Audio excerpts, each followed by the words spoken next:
Today on Eagle Nation News, it's all about our weekend competing in TAJE's Fall Fiesta. First up, Big Texas Comic-Con was going on right next to our hotel. Colton Boston visits with some fan favorite characters. Next up, San Antonio was celebrating Hispanic Heritage Month with the 16 Mariachi Festival. Elsa Meyer brings the fiesta from this event. And finally, AP or not to AP is the question. Isabel Moulter takes grounds on this debate by asking students in the area for their answer. All of this and more on today's edition of Eagle Nation News. Good morning, Eagle Nation, and thank you for joining us. I'm Kathy Ortiz. And I'm Elsa Meyer, bringing you this week's news. ENN starts right now.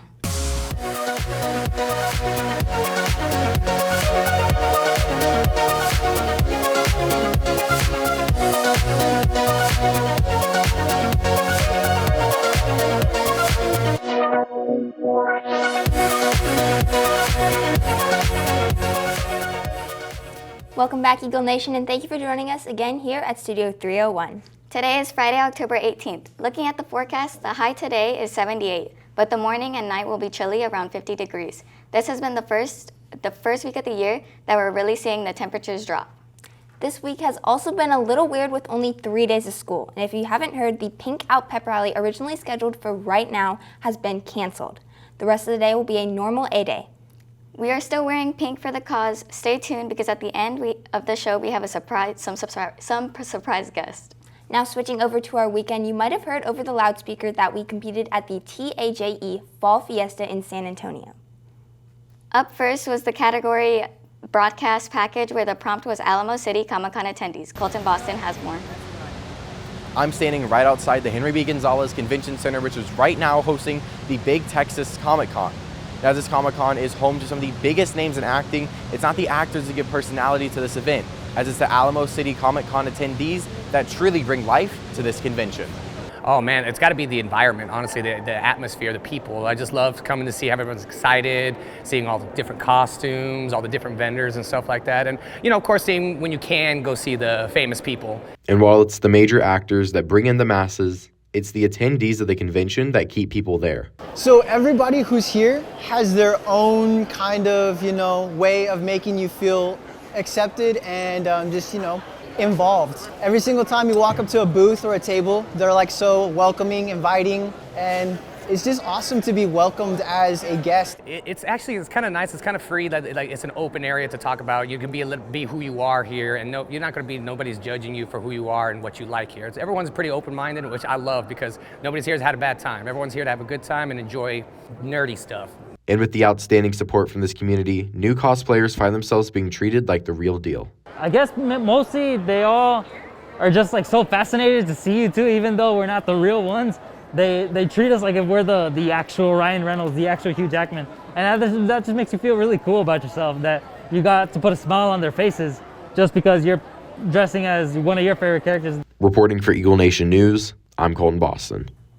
This story ended up placing in the superior category, which is the highest place you can get. It is so interesting to see all the different costumes and how people bond through these fan favorite characters. Definitely, I love seeing all the different representation through so many different shows and movies. Speaking of movies, there is constant drama surrounding the entertainment industry. Talent Talk is next. Prosper Theater presents Hadestown Teen Edition. Performances will take place in the PHS Black Box at 6:30 p.m. This week's shows are completely sold out, but you can still catch the production next Thursday, Friday, or Saturday. To purchase tickets, visit prospertheater.com. We have some tragic news in the entertainment industry this week. Shemaya Landor is in studio to give us the updates. Thank you, Elsa. Former One Direction member Liam Payne passed away just 3 days ago, shocking the media and fans of the band. The 31-year-old fell off a hotel balcony in Buenos Aires and died from his injuries. Just 2 weeks before, he attended his former bandmate Niall Horan's concert around the same area. He posted to Snapchat that he wanted to, quote, square things up with Niall, causing some fans to speculate a 1D reunion. Since his passing, all 4 of his bandmates have posted on Instagram to talk about his heavy loss and say goodbye. The specifics of how he fell are still unknown, but investigations are already underway. Police officials stating that he was, quote, an aggressive man who could be under the influence of drugs or alcohol. He previously had opened up about his struggles with alcoholism during his time with One Direction, but has been sober for about a year. Growing up, I loved One Direction because of the nostalgic vibes the song Best Song Ever and What Makes You Beautiful gave me during my childhood. Rest in peace to Liam Payne. There are rumors that Prince Harry and Meghan Markle of the British royal family are planning to divorce. The couple married on May 16, 2018, and have been married for 6 years. However, according to Express, Harry and Meghan seem to be more happy when they're at separate charities this year. In OK Magazine, royal expert Ingrid Seward states about their charity work that, quote, "They tried to keep it together and it didn't work so well. So now they're doing it separately. This led to rumors that the couple is also trying to do life separately. Even so, I believe that the couple is perfect for each other because of their similar personalities. But we'll see what will happen in the future." Moving on to the movie world, Marvel is coming out with a new movie, Captain America: Brave New World, coming to theaters on February 15th of next year. But the trailer is already out. Take a look.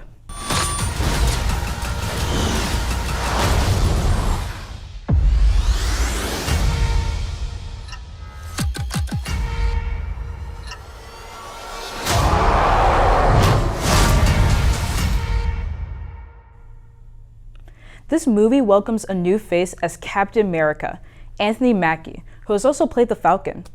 But this change might not go over too well with fans. Many sources claiming that the movie had negative reactions on test screenings. This may be because of the many reshoots they had to make, supposedly costing $350 to $375 million. Honestly, history is repeating since the movies with the most money in their budget do usually perform poorly in the box office, like The Flash and Ant-Man Quantumania. But I'm excited for this movie because of the show, Falcon and the Winter Soldier. It had a great story and amazing visuals. Even so, I'm still having mixed feelings about this movie. What do y'all think back at the desk? As a Marvel fan myself, I'm honestly not shocked with the bomb screen testing, with the MCU not meeting standards recently. I'm not too much of a Marvel fan, and the backlash on this film definitely does not encourage me to start keeping up with the universe.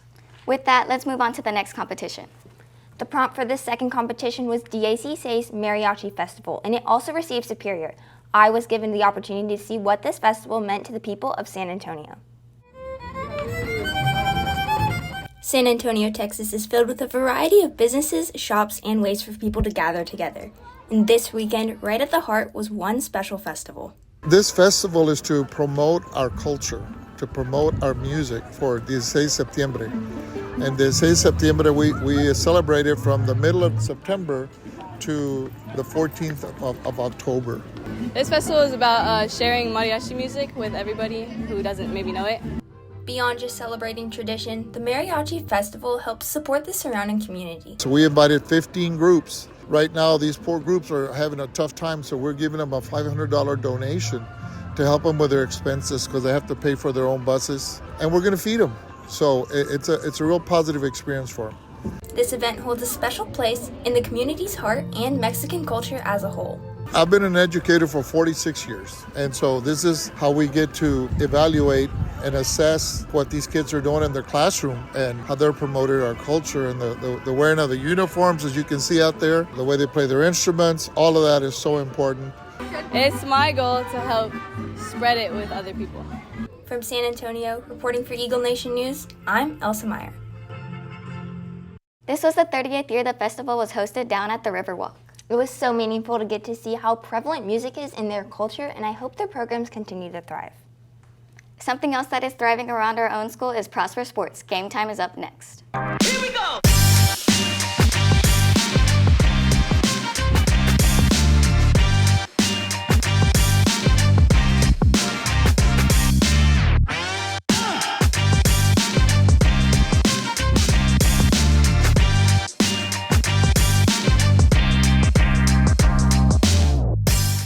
We are a little over halfway done with fall sports. Landon Hanzana is in studio now with this week's Game Time. Thank you, Kathy. Setting off this week's Game Time to your Lady Eagle volleyball team. Last Friday, they faced off against our crosstown rivals, the Rock Hill Blue Hawks. And your Lady Eagles came out on top with a 3-1 victory. Then came home on Tuesday and faced off against the Plano Wildcats and absolutely swept the board, winning all 3 sets, and Plano had no answer, not even taking a single set. Your Lady Eagles had a 3-0 pink out victory. Their next game, they will face off against the McKinney Lions tonight at McKinney High School. So make sure to come out and support your Lady Eagles. Running from the court to cross country, last Friday, your cross country team raced in the 6A District Championship and absolutely smoked the competition, with the first 4 runners to finish being from the Prosper High School. The varsity boys finishing second in the district, though Mikey, Jacob, Parker, Noah, and Grant did move into regional competition. Both JV boys and girls finishing as district champions, along with junior Olivia Spangler being the district champion. Huge congrats to our cross-country team.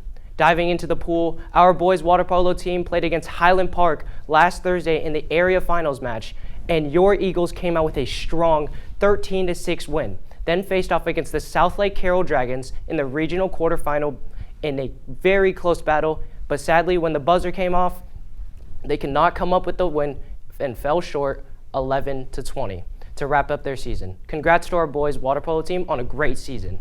Now, from the pool to the field, your Prosper Eagle football team had a dominant win against the Plano Wildcats, winning by a landslide margin of 48-14. Your Eagles scored 21 unanswered points in just the first quarter and were up 31-7 at just halftime. Playing a major role in this win was running back Leo Anguiano, averaging 14.5 yards over 8 carries with a rushing touchdown. This puts your football team at 5-1, first in the district and 19th in the entire state of Texas. Their next game will be at home at Children's Health Stadium, with the theme being Pink Out. So show up and support your Eagles. That's all I have for Game Time this week. Back to you guys at the desk. It's great to see all the success in our Prosper sport teams. Yes, and another success Prosper had was the last story we created in San Antonio. The prompt for this last competition was advanced placement or dual credit. This one got excellent or second place. Let's see what Isabel Molter put together. Here in San Antonio, coffee shops are a popular spot for students to study. What material is being learned varies between students who have chosen either AP or dual credit courses.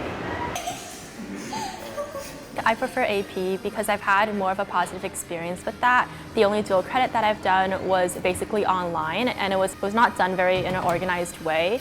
Whereas for APs, all of the rigorous testing, I think, emulated the college level courses and helped me get a head start. Advanced placement classes have proven their importance to students while in high school and beyond graduation.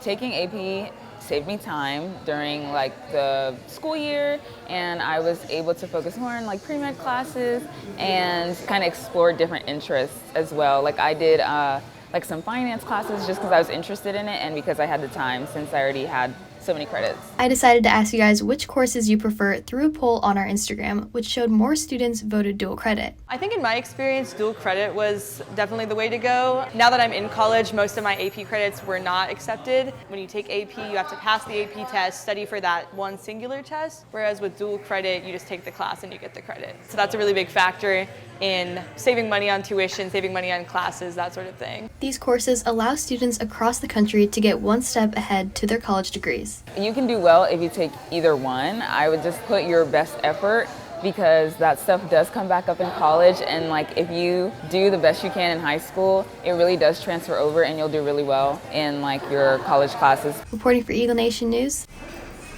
I'm Isabel Molter. For more information about AP classes, check out apcentral.collegeboard.org. And for more about dual credit courses, go to collin.edu. I just had such a fun time this weekend, and it really paid off. Here's the completed list of everything we won. It's an honor to get this kind of recognition, so it's a huge thank you from everyone at Studio 301. I know earlier we mentioned we had a surprise, so now it's time to welcome in some familiar faces. Imogen Perez is in studio with 4 PHS teachers who relate to the Pink Out cause. Imogen?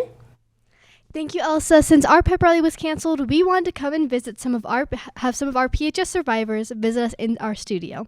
So just to start off, what are your guys' names and what do you teach? I'm Darylyn Crimpen, and I teach anatomy and physiology. I'm Rachel Cummings, and I teach AP US History. I'm Carla Ritchie, and I teach AP Statistics. And I'm Katrina Garibay, and I teach Spanish 1. Thank you. And how long have you guys been cancer survivors? 4 years. 5 years. This is 1. And this is 8. Perfect. Thank you guys so much for coming in. And actually, Mr. Salas has a gift for all of you guys. Thank you.